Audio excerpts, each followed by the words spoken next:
Shalom, jemaat yang dikasihi Tuhan Yesus Kristus. Sebelum kita istirahat malam ini, saya ajak kita untuk merenungkan 2 Korintus pasal 12 ayat 7. Dan supaya aku jangan meninggikan diri karena penyataan-penyataan yang luar biasa itu, aku diberi suatu duri di dalam dagingku, yaitu seorang utusan iblis untuk menghantam aku, supaya aku jangan meninggikan diri. Saudara, kita tahu di Alkitab ada beberapa tokoh yang pernah mengalami pencobaan yang hebat, dan atas izin Tuhan, Ayub pernah mengalami itu dan dia menang. Petrus pernah mengalaminya dan Tuhan menolong dia dan dia mengalami kemenangan pada akhirnya. Dan Rasul Paulus mengalaminya melalui fisiknya ketika dia menyebut ada duri dalam daging. Ketika ada kelemahan-kelemahan yang kita hadapi, ketika ada problematika-problematika yang kita hadapi, ketika ada ancaman-ancaman, ketika ada pencobaan-pencobaan, kita sering mengambil keputusan untuk menyingkirkan semuanya itu dengan kekuatan kita.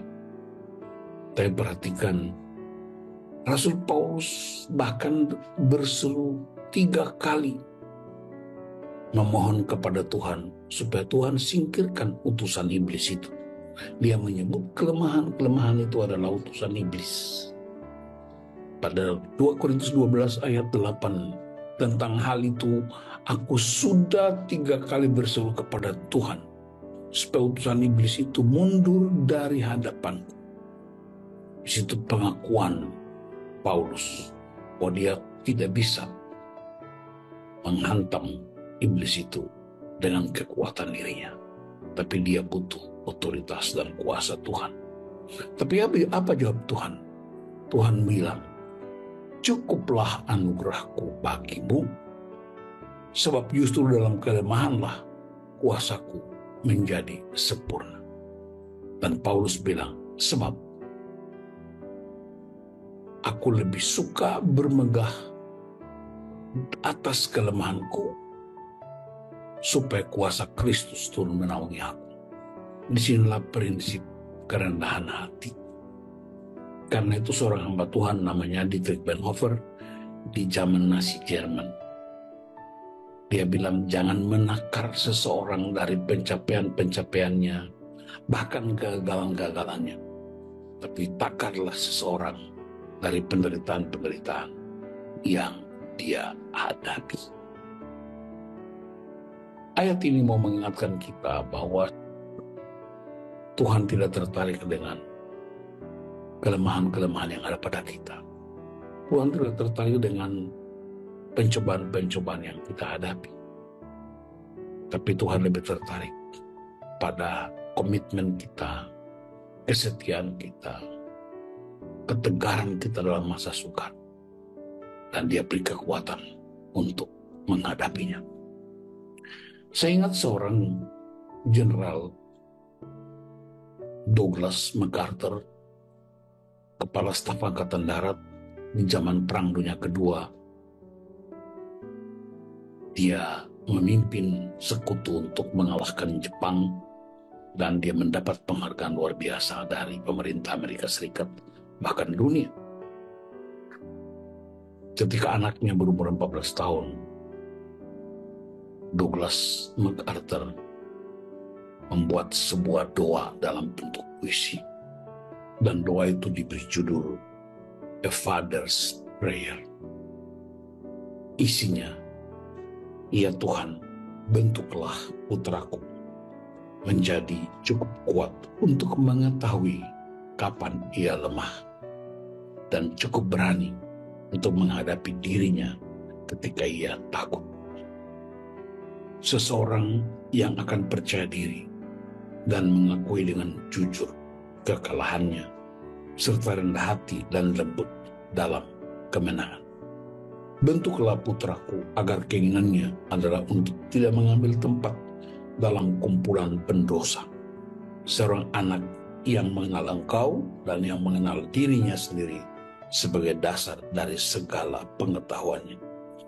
Aku mohon tuntunlah dia, bukan di jalan yang mudah dan nyaman, tetapi di bawah tekanan dan desakan, kesulitan dan tantangan.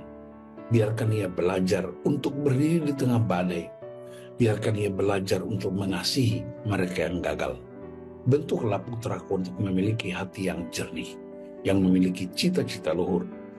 Seorang yang dapat memimpin dirinya sebelum dapat memimpin orang lain.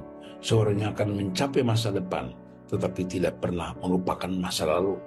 Dan setelah semua hal ini ia miliki di dalam dirinya, aku mohon tambahkanlah rasa humor yang cukup dalam dirinya, sehingga walaupun ia selalu serius, namun tidak pernah menganggap dirinya terlalu serius.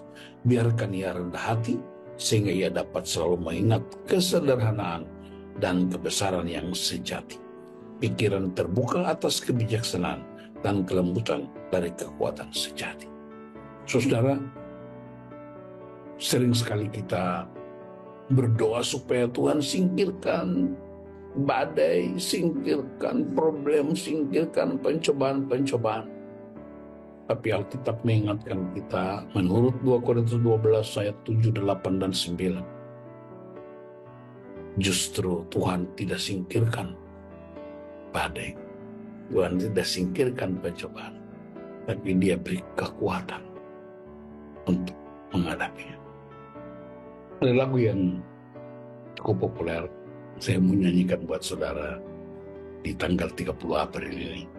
Jangan menilai suara saya, tapi dengar kata-katanya. Tuhan tak pernah janji langit selalu biru, tetapi dia berjanji selalu menyertai. Tuhan bilang sama Rasul Paulus, cukuplah anugerahku bagimu. Sebab di dalam kelemahan, kuasaku menjadi nyata. Dan Paulus dengan bangganya berkata, sebab itu aku terlebih suka bermegah atas kelemahanku, supaya kuasa Kristus turun menaungi aku. Jangan pernah menghina orang yang lemah. Jangan pernah menghina orang yang terbatas.